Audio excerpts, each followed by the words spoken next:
cuando queremos entender la política norteamericana, que nosotros la vemos como latinos, como inmigrantes ilegales. Y esa no es la política de los Estados Unidos de América. Ellos sí realmente se hizo un país de inmigrantes. Pero sí es verdad que llegó este muchacho que es representante de nosotros en el representante Espaillá. También es verdad que llegó Ernest von Braun, ¿verdad? Sí, llegaron mucha gente. Pues nuestro orientador sobre política y economía de Estados Unidos es Víctor Canto, hijo. Le damos la bienvenida a Víctor Canto y comenzamos a hablar de Donald Trump.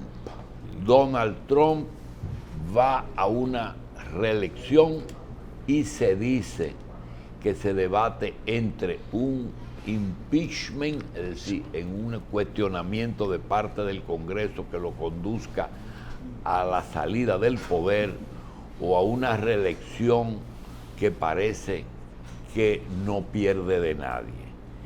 Yo quiero primero darle las gracias, segundo que no me dé las gracias, tercero que me diga si ese procedimiento que se está llevando en contra de él por lo de Ucrania terminará con su destitución.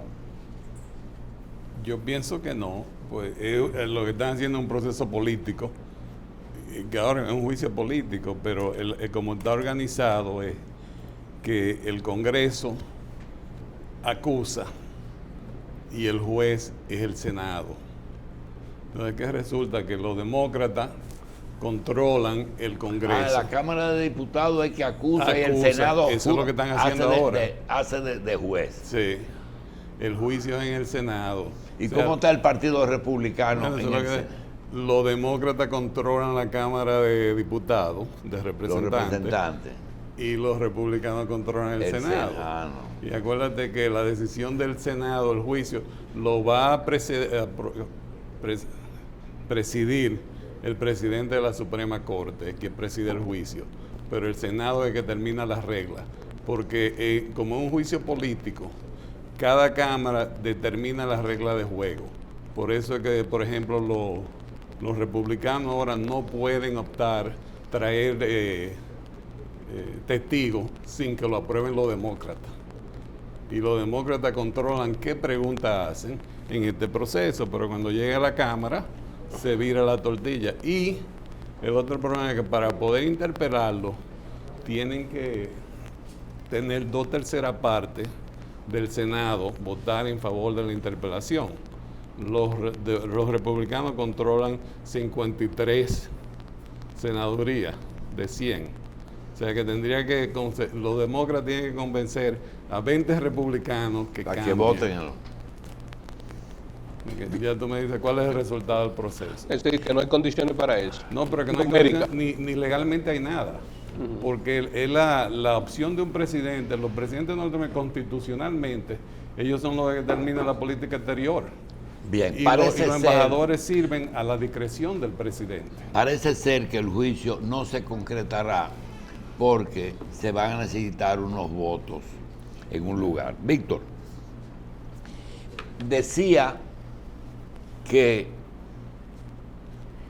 Estados Unidos tiene un comportamiento de su pueblo, independientemente de que los dominicanos seamos una minoría, que entendemos que cualquier medida que impida que nos montemos en una yola es malo, o que crucemos la frontera por México, pero eso es otra cosa.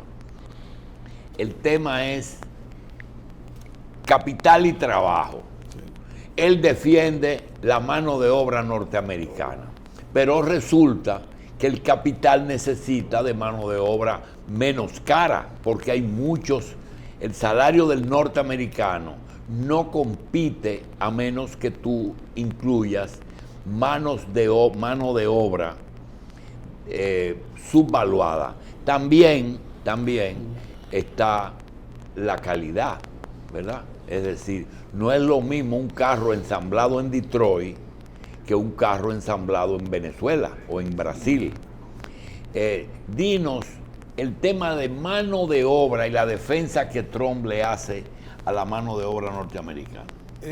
Yo creo que es más que eso. El problema no es... antes de eso, una pregunta sobre la reelección y eso. Mira, la gente lo critica. Lo que tú piensas personalmente es una cosa, pero en Estados Unidos ahora mismo la tasa de desempleo es la más baja de la historia. ¿De la historia? De la historia, de que tienen datos. Por primera vez en 20 años los salarios reales están aumentando. Hay más empleo que gente buscando empleo, que lo que tú quieres que tenga una ¿Cómo economía. va a ser? Sí. Hay más oferta de empleo Que gente que buscando desempleada. empleo, que gente buscando empleo, buscando. Ahora, sí, porque hay desempleados. La economía está creciendo y la bolsa de valores está en récord. Entonces, eso es malo. ¿Y qué tú crees que va a pasar con la gente? No, él puede hacer lo que hizo Clinton entonces. ¿Cómo lo va a resolver? El pleito con los chinos. Bueno, el proyecto de los chinos es relativamente... Eso va a ser permanente. No, eso es por corto de largo plazo, porque mira, mi héroe para mí, como desde el punto de vista americano, era Ronald Reagan. Cuando él subió, todo el mundo se reía de él, de que los rusos le iban a dar la pela, que los rusos qué sé yo qué.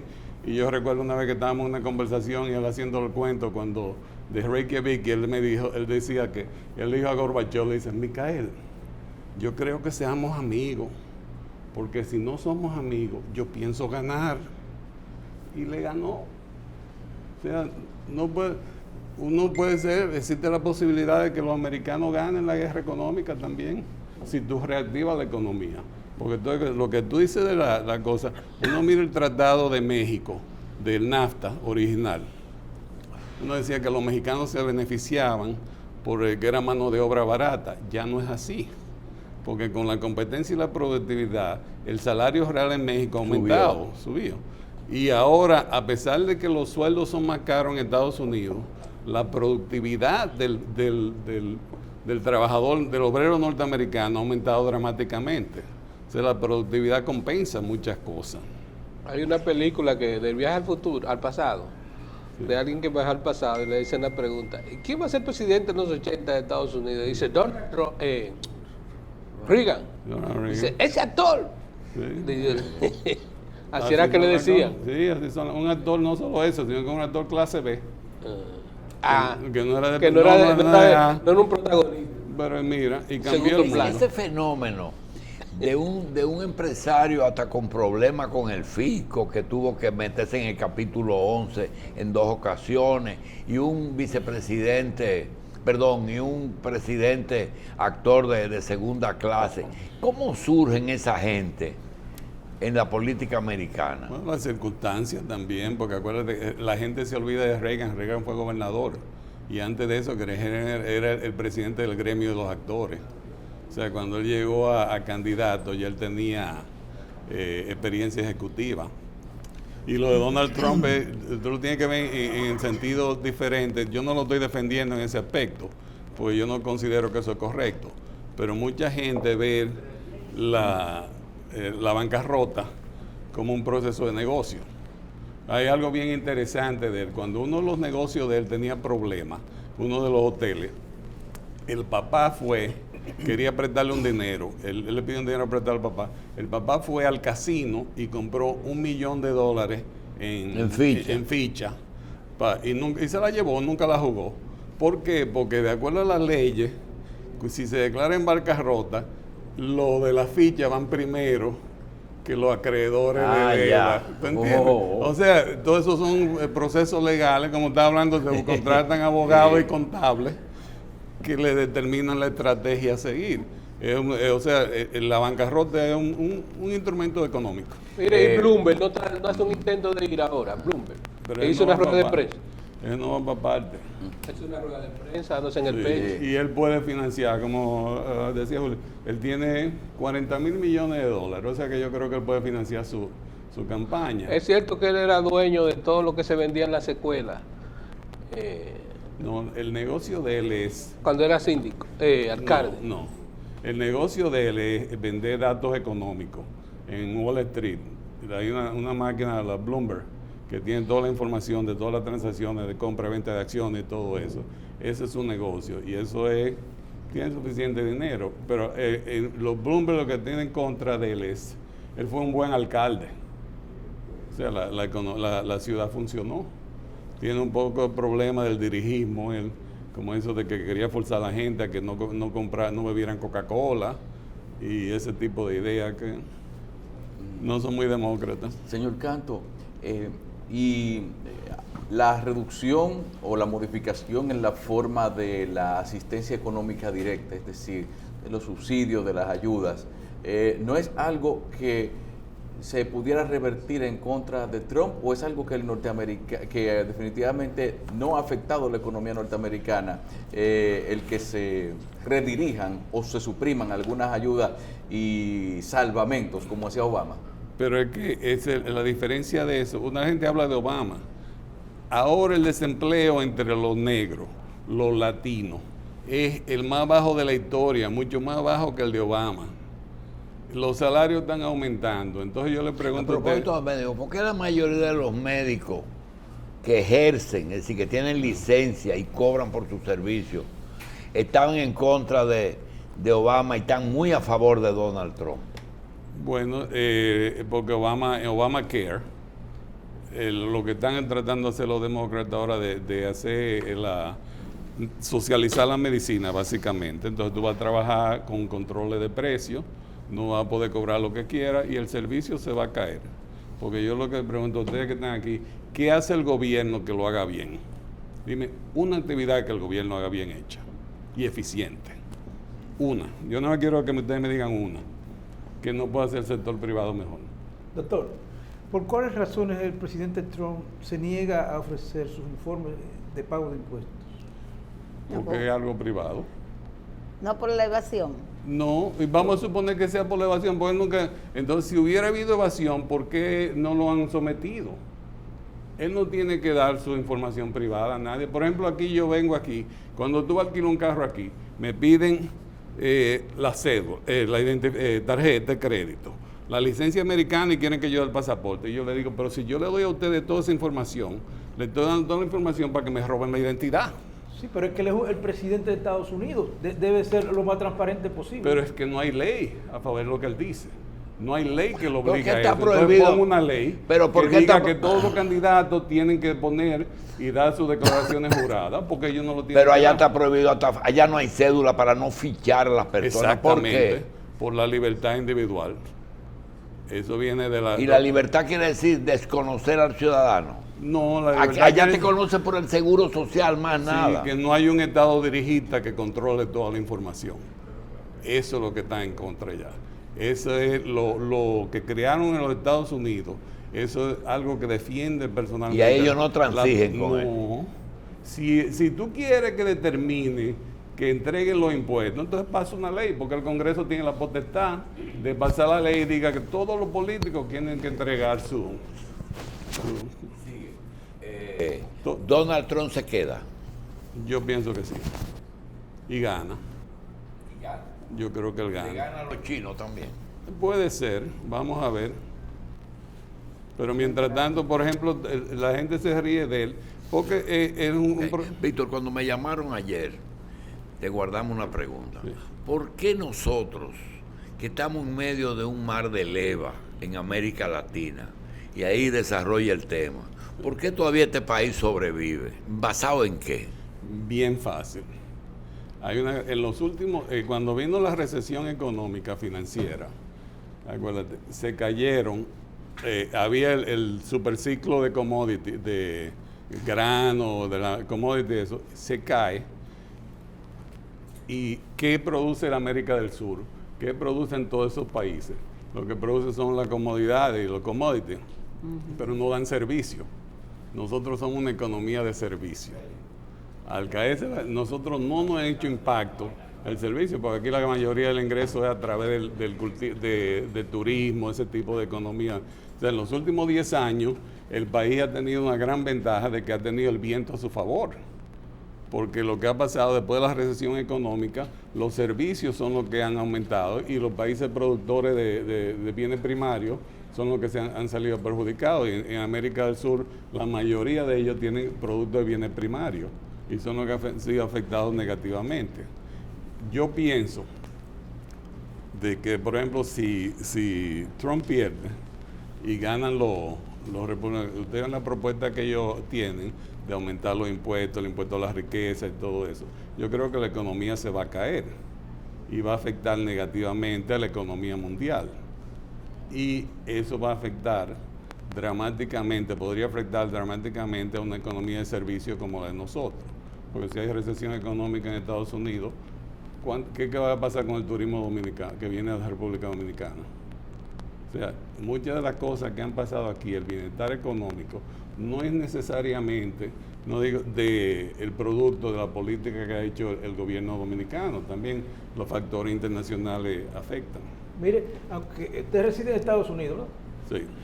Y bueno, como economista, ¿a qué usted atribuye que a pesar del crecimiento económico que, como usted dice, se ha registrado en el país durante los últimos 10 años, ¿por qué no se refleja a nivel popular? ¿A dónde, allá o aquí? Aquí. Bueno, yo tengo mi teoría sobre eso. Aquí es una economía súper distorsionada y los factores movibles, en una economía pequeña y abierta, los precios están fijos. Entonces, aquí todas las exenciones fiscales que para favorecer ciertos sectores en desarrollo, entonces si esa gente no paga impuestos, ¿quién lo tiene que pagar? Los que no son factores favorecidos. Entonces, toda la incidencia de los impuestos, la carga del gasto público no recae sobre los factores favorecidos, sino recae sobre los factores comunes y corrientes, y yo creo que eso incide una gran diferencia salarial de retorno en los distintos renglones. La incidencia recae sobre la persona, el obrero y los que no pueden moverse del país, que serían los obreros, mano de obra y la tierra. Mire, Pero el capital se va a cualquier sitio. y este proceso que está entrando Venezuela de dolarización de la economía, ¿eso le va a ir bien? Eso va a salvar Venezuela. ¿La va a salvar Eso es lo que ha salvado a Maduro ahora mismo, porque la economía está dolarizada. Aquí también. Aquí yo te pregunto a una gente, te voy a hacer una pregunta. La gente me dice a mí, digo, ¿cuál es la función del Banco Central? ¿Qué ha hecho el Banco Central bien? Bueno, mientras haya una moneda nacional que la controla. Por eso dice que ha mantenido la paridad. Pero eso, hay una forma más fácil de mantener la paridad. Hong Kong la tiene. Dolarizando. Hong Kong la tiene y es China. ¿Y ellos usan qué moneda tú crees que usan en Hong Kong? El dólar. Pero eso no fue un producto histórico porque Pero Estados Unidos tuvo que apoyar a Chiang Kai-shek, no más esto. No, Hong Kong era inglés. Inglés. No tiene nada Y que Taiwán. No, Taiwán. Estoy no confundiendo tiene con que ver Taiwán. nada que ver. Pero la ha mantenido. ¿Qué fue lo que falló en el modelo chileno? Que ahora vemos, todo el mundo elogiaba la economía chilena y de repente se produce este estallido.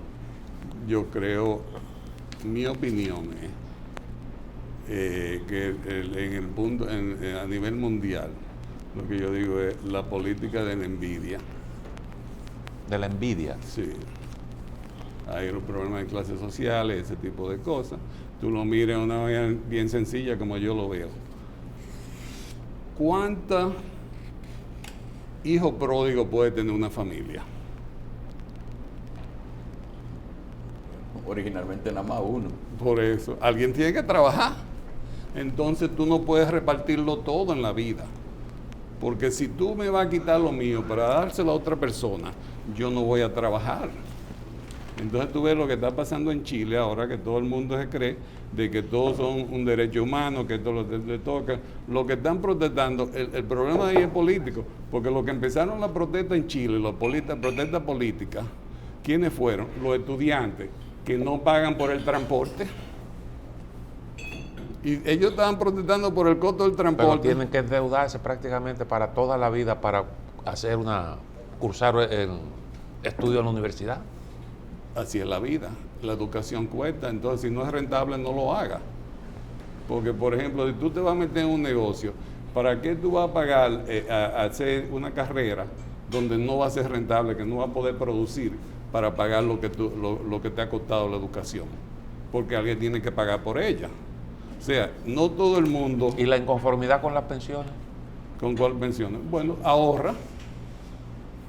Porque ¿por qué tiene que un empleado, una gente decirte, yo darte a ti tu retorno? No, usted se ha ganado un salario toda la vida. Por ejemplo, mira los peloteros aquí.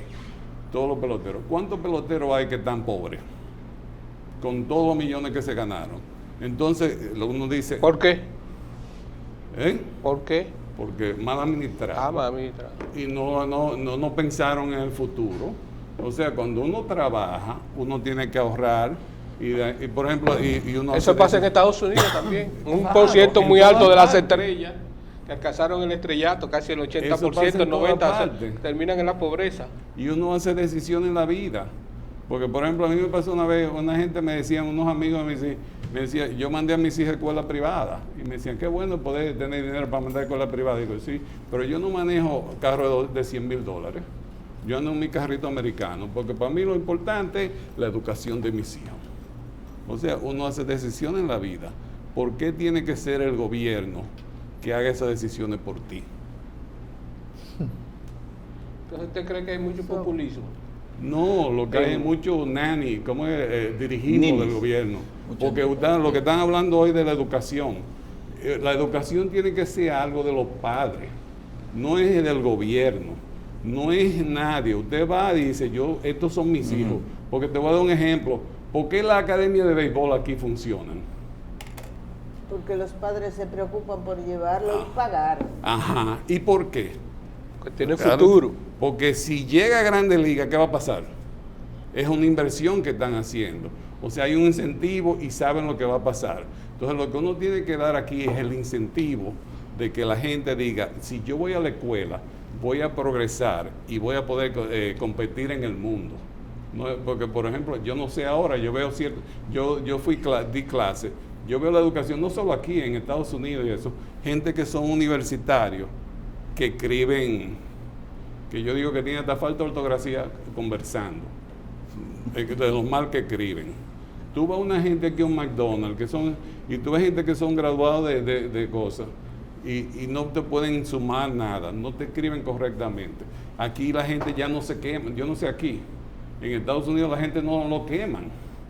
Cuando yo estudiaba, la gente se reprobaba. Acuérdense que uno iba a junio, a julio, después a septiembre. Y entonces, Aquí no hay baja académica. no, Extraordinario. entonces ¿cómo, si no hay baja académica, cómo tú controlas la calidad de la educación? Porque no es el hecho de que una gente sea un profesional. Tú lo que quieres es que sea un profesional competente. Si usted es un plomero, que es un plomero de primera. Si es electricista, que sea el mejor electricista. Eso es lo que hay que tener en la vida. ¿Y qué vamos a hacer Pero aquí? en el caso de las pensiones, no hay cosas que se puedan mejorar. Claro. Por ejemplo, el caso de República Dominicana. Aquí se critica el tremendo beneficio que tienen las administradoras de fondos de pensiones por el solo hecho de administrar unos Eso está mal. recursos. Entonces, eso es lo que está protestando, de lo que se quejan los chilenos. Pero puede ser, pero hay una distorsión. Por ejemplo, yo tengo 2 planes de retiro. Uno que no sirve. ¿Cuál es? El gobierno americano, que es el Seguro Social. Que me descuentan, ya yo tengo una edad, estoy cobrando, que es un desastre. Y tengo mi plan de retiro personal de cosas, que yo tengo mi IRA y yo invierto mi dinero y lo manejo yo. O sea, el mío le ha ido bien y en el otro lo que consigo poca cosa. Pero no puedo hacer nada por el público. Entonces, como no puedo hacer nada por el público, yo pago mis impuestos, yo que me lo quiten, que hagan lo que dé la gana, y yo entonces con el privado, con el mío, hago lo que yo quiero. Pero los chilenos no protestan porque se quedaron atrás. Los chilenos están protestando porque quieren más. Exactamente. Los chilenos no están protestando porque se quedaron atrás. No, ellos quieren más, pero lo que quieren es que se lo den. No es que quieren más, ellos quieren más y que se lo den. Si quieren más, produzcanlo. Si usted trabaja y produce más, con mucho gusto. Por ejemplo, a mí no me molesta que un pelotero gane mucho dinero, porque ha trabajado y lo produce. Lo que sí me molesta es ver un político que llegue al gobierno, que no tenía en qué caerse muerto, y salga supermillonario, eso está mal. Mire, yo tengo una preocupación. Aquí vino un profesor dominicano de Harvard, dominicano, vino aquí a la Z. Y él dijo que ellos vinieron al país porque ellos tienen una fundación para difundir en el mundo como una discriminación el hecho de que los conocimientos no le llegan a que hable español. Entonces yo, sacando conclusiones, dije, no, el problema no tiene norteamericanos, no que hablan inglés, sino que los países como el nuestro no se han dado la tarea de enseñar el inglés. Porque si todos los países que se han desarrollado, ninguno hablan español, ¿cómo naciones van a alcanzar el desarrollo si no le meten a los muchachos el inglés como es?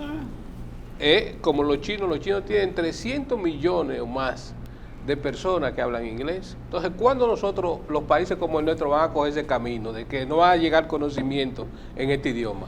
Porque aquí lo que hay es poeta y literato. No, pero lo que hay que dar la educación clara, porque por ejemplo yo te voy a decir, mira, yo estudié aquí, me gradué en La Salle, yo soy lasallista, ¿verdad? Pero en esa época, aún yo recuerdo un examen, una prueba, que en historia un tipo sacó -10. Porque, entonces, ¿cómo sacó -10? Porque acuérdate que antes te quitaban 5 puntos por cada falta de ortografía. Ajá. Entonces él escribió en esa victoria que tenía mala falta de ortografía y terminó en -10. O sea, eso te pasa, pero ya quedó debiendo para el siguiente examen. Pero el punto que estoy haciendo es que hay que tener ciertos estándares, porque por ejemplo dice que la educación aquí no está tan avanzada, y yo me gradué en La Salle y yo estudié ingeniería en el Instituto Tecnológico de Massachusetts, que supuestamente es una de las universidades tecnológicas mejores del mundo, está en el número 2 en el mundo ahora mismo. Y, o sea, yo fui de aquí a allá, o sea que la educación no era mala.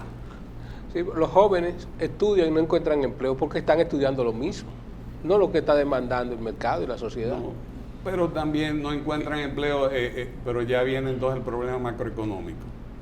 Entonces, cuando uno no encuentra empleo y no se siente a gusto, ¿qué es lo que hay que hacer? ¿No será que en algunos casos, señor Canto, aquí utilizamos la educación, sobre todo la educación universitaria estatal, la de la UAS, como una especie de anestesia social? Es decir, como de vamos a mantener a esta gente tranquilito para que no se pongan en otra cosa. No, puede ser, pero yo creo que en la UAS hay que quemar a la gente. ¿Cómo es que tú vas a estar ahí 20 años y no graduaste? O todo el mundo pasa. Porque, por ejemplo, mi suegro estudió en la UAS, él venía de Macorís, aquí, el doctor Ponce, y descubrió la bilarcia en Atomayor. O sea que ahí han salido grandes profesionales. No es que el problema es que le den la oportunidad y que la gente tenga el rigor y los estándares. Mire, ¿cómo usted ve la introducción, el avance que ha tenido que tener el Estado en el mercado eléctrico de la República Dominicana? Porque se ha dado un proceso aquí que el Estado ha terminado con un gran poder en el mercado eléctrico. ¿Qué usted cree de eso? Bueno, yo filosóficamente, como yo soy Chicago Boy, yo Usted creo que los gobiernos deberían ser tímidos y sin poder. O sea, no hay nada de que el gobierno no hay nada que haga bien. ¿Qué usted propone? Vamos a suponer, mira, el CEA que era un emporio y mira el CEA lo que es hoy y compara y mira la romana. Tú sabes lo que son jóvenes, los viejos que somos yo, la ferretería RI, ¿dónde queda? Ya. Nadie sabe. Allá en la Bolívar por el Parque Independencia. Pero a propósito de ese Entonces, concepto, todas son una empresa del gobierno que la han dejado caer, muy mal administradores. a propósito de ese concepto que usted maneja, el Estado no hace nada bien. En Estados Unidos, el gobierno históricamente manejó muy bien su papel, su rol de ente regulador. Y los problemas se presentaron específicamente en el sector financiero cuando el gobierno renunció a esa facultad y comenzó a desregular. Y entonces las entidades financieras comenzaron a despacharse ellas mismas a su antojo y crearon un tremendo lío. Eso es una interpretación, pero hay otra interpretación. El problema financiero de allá viene, y no es de republicano ni demócrata. En el 1997, ya que usted pregunta, le voy a decir un poquito, habla de eso, que yo sé un poquito de eso. Pasó una ley donde, con muy buenas intenciones, y esa ahí viene la política, las buenas intenciones. La ley de Estados Unidos pasó cuando Clinton era presidente, con apoyo de los republicanos, o sea, no es que es política de que es republicano o demócrata, para estimular la compra de las casas. Y al estimular la compra de la casa, la ley decía que si usted compra una casa y la vende cada 2 años, tiene la opción de la ganancia que se gane, los primeros 500 mil pesos, no paga impuestos en nada. O sea que tú puedes comprar una casa. Aparte de eso, para estimularla, el gobierno, que contrario a lo que usted dice, el gobierno hizo así, le dijo a la FHA y esa compañía que prestaba, hay que prestarle a toda la gente. Entonces ellos le prestaban a la gente sin tener el down payment, el pronto. Garantía. El pago inicial. El retorno. Cuando tú inicial, le sí. financiaban el inicial. 100% de la casa. Entonces, legalmente allá, ¿qué pasa? ¿Qué pasa cuando te dicen, yo te voy a financiar el 100%? Tú no tienes que pagar impuestos. Entonces tú dices, pero como dicen los americanos, esto es gano como quiera. Porque tú haces así, tú coges una casa, Ganar. y si hay ganancia la vendes y te compras otra más grande. Y si pierdes, ¿qué tú haces?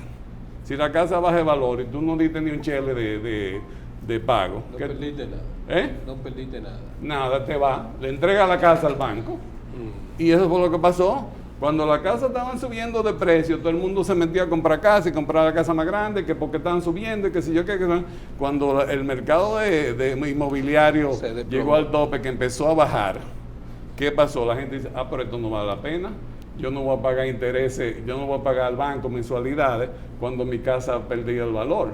Y empezaron a entregarla. Y cuando tú ves que todos empezaron a devolverle toda esa casa a los bancos dijeron, pero ven acá, vamos a quebrar, hay que apretar el crédito. Entonces, no es de que le dieron libertad a la gente, sino que hicieron una política dirigida mal hecha de tratar de convencer a la gente de que, porque Bush también dijo, bueno, si la gente son dueños de su casa, van a tener orgullo propio. Embuste. La gente lo que quiere, eso no pasó. O sea, una política mal hecha, con la mejor intención del mundo, siempre da resultados malos. Porque el problema, no estoy dudando de la intención de los políticos. Todos van con las mejores intenciones. Todo el que llega al poder, uno pensará que hay corruptos, que sé yo qué, pero todo el mundo lo que quiere es hacer bien, por el ego, de que le vaya bien. Trascender. Sí, históricamente después hablan bien de ellos y ese tipo de cosas. ¿Cómo usted ve pero no todo funciona. ¿Cómo usted ve la marcha de la economía dominicana? Tiene el viento a favor. Tiene el viento a favor. Ahora, pero eso va a cambiar, porque los ciclos cambian. Porque cuando nada más tiene que meterse un ciclo donde empiece, vamos a suponer un ciclo donde toda la materia prima empiecen a subir de precio dramáticamente. ¿Qué va a pasar? Aquí el petróleo, ¿de qué? Nada, hay que importarlo. Entonces ya te va a afectar. Los automóviles importados. O sea, ¿qué producimos nosotros? Servicios. Mientras los productos primarios estén bajos y la economía mundial le esté yendo bien, nos va a ir bien, porque hay mucho turismo, hay mucho de todo. Pero si la economía mundial empieza a descender y los productos primarios empiezan a subir de precio, entonces va a tener que... ¿Usted no cree? El petróleo va a estar equilibrado porque Estados Unidos decidió por primera vez exportar el petróleo. No es que por primera vez es autosuficiente. Gracias a la política de mercado que permitió la libre competencia. Y aún los demócratas no lo quieren permitir, porque Andrew Cuomo, el gobernador de Nueva York, ha prohibido el fracking, que es lo que ha hecho a Estados Unidos autosuficiente esa tecnología, es lo que ha hecho autosuficiente en el petróleo. ¿Y hay petróleo en Nueva York? Sí, el Marcellus al norte, al lado de Pensilvania, ahí hay mucho, no petróleo, hay gas, porque tú lo que tienes que hacer es meterle, y con el fracking es una tecnología que tú le inyectas líquido y saca la energía que está atrapada entre las distintas. Pero ellos tienen muchísimo. Lo que pasa es que Andrew Cuomo no quiere por problemas de políticos que hay. Henry pronunció su último discurso ayer, el ¿Qué? secretario de Energía. Sí, Pronunció su último discurso, encabezó su último evento, que se va. sí, pero eso está anunciado hace tiempo. Pero le tiró un cañonazo a Donald Trump. Puede ser. Algunas iniciativas para invertirlo en energía, que Trump la tenía parada, él la va a dejar caminando. Eso, yo no creo que eso sea así, Eso porque dijo él puede decir lo que él quiera. Es como aquí, tú te imaginas aquí un ministro de energía decir que lo que diga Danilo no es lo que yo diga. Ajá. Tiene que pensar que se va. ¿Verdad? Señor, quisiéramos saber si es ventaja para una persona que produzca algún tipo de ingreso aquí en República Dominicana, convertirlo en dólares y depositarlo en una cuenta de Estados Unidos. ¿No estaría sometiéndose a un doble control fiscal o como en Estados Unidos con los depósitos de extranjeros? No, hay dos cuestiones. Por ejemplo, ahora mismo los intereses son súper bajos. Y a los extranjeros les retienen el 30% de los pagos porque es la tasa de impositiva. El 30%. O sea, sí, les retienen el 30%, entonces ahí eso va en desventaja. O sea que sí, pero en cuenta de ahorro, eso es dinero No de... importa, cualquier dinero extranjero que te deposite, tú lo inviertes en la bolsa, por ejemplo, y te pagan los dividendos y los intereses, técnicamente te tienen que retener el 30%. Ah, pero de las ganancias que 30%. Sí, de la ganancia, porque es el impuesto sobre la renta. Ok. Ellos te hacen un estimado que más o menos aproximadamente el 30%, entonces te lo retienes supuestamente cuando uno rinde planilla, entonces tú haces así, pero el que vive aquí no rinde planilla ya. Entonces en eso ya es una ¿Y desventaja. eso es lo que paga un ciudadano en Estados Unidos, el 30% de impuestos sobre la renta? Promedio. 30. Promedio te quitan eso. Mucho. Y no, porque si tú rindes planilla, después si te toca menos te lo devuelven. ¿Qué es Aquí no rendir devuelven, planilla? yo no sé si aquí devuelven, pero aquí allá devuelven. te hacen un crédito que nunca. No, nunca allá devuelven. Rendir planilla es ser empleado de una empresa norteamericana. No. ¿Cómo es? ¿Qué es? El que tiene Tiene ingreso. el que tiene ingresos que al fisco, por ejemplo, tú puedes ser que estás retirado y vamos a suponer que tú heredaste 10 millones de dólares y tienes una cuenta invertida de intereses, te pagan tu interés, entonces tú tienes que pagar impuestos sobre los intereses que te ganen. ¿Eso es un trámite que la persona tiene que llenar un formulario o eso el banco ya inmediatamente tiene la obligación de hacer No, esa el banco retención? te lo retiene. El banco lo retiene. Sí, se lo manda a ellos si es una cuenta extranjera. Pero al retenerlo, entonces es tu obligación, tú llenar tu planilla y determinar si esto es tal cosa. Y, por ejemplo, yo soy americano, yo vivo allá.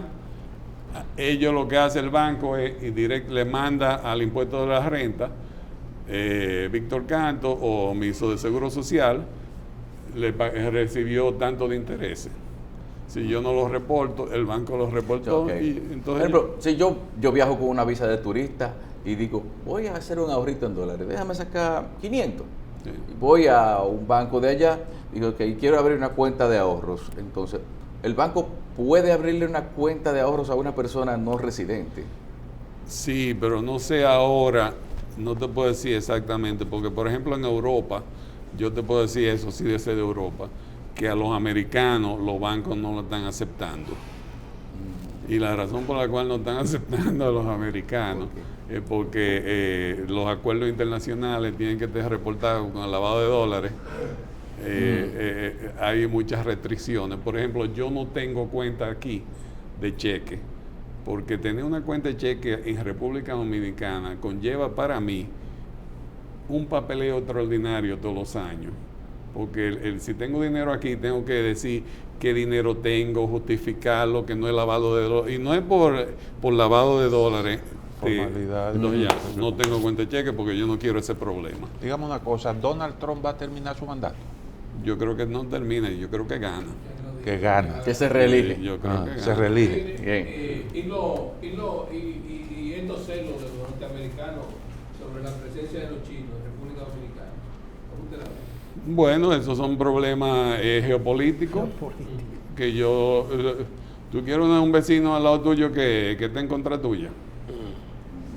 ¿Y en qué terminará eso? Ahora, yo veo peligroso aquí, a mí me interesa un poco la tecnología, la cámara de reconocimiento facial. Eso es medio peligroso, ahora que están hablando de política. ¿Por qué? ¿Por qué? Porque la tecnología los chinos la controlan y no es verdad que ellos van a poner hackeada la cámara, número uno. Y número dos, la cámara de reconocimiento facial, eventualmente, ya que usted está hablando de José Rafael Francés, de Peña Gómez y esa gente, puede ser un instrumento de represión De política. No hay libertad individual. Entonces, Pero eso lo usan en todo el mundo. Sí, no. Pero aquí ha ayudado a capturar delincuentes. Sí, Es una pero forma de- pero sí, el problema para que es ellos puedan usarlo. el problema es que si vamos a suponer si los chinos tienen acceso a eso y está violando la soberanía y toda esa información ellos la están utilizando, que no es voluntaria, porque por ejemplo en Estados Unidos tú no ves que ciertas cosas salen no le ven la cara a la gente por la privacidad, no Sí. pueden. Y eso puede poner en peligro la seguridad de los Estados Unidos. Claro que sí. Una cámara que está en la UAS. No digo la cámara que está en la No, UAS, lo que la pasa es que eso es tecnología. mundial.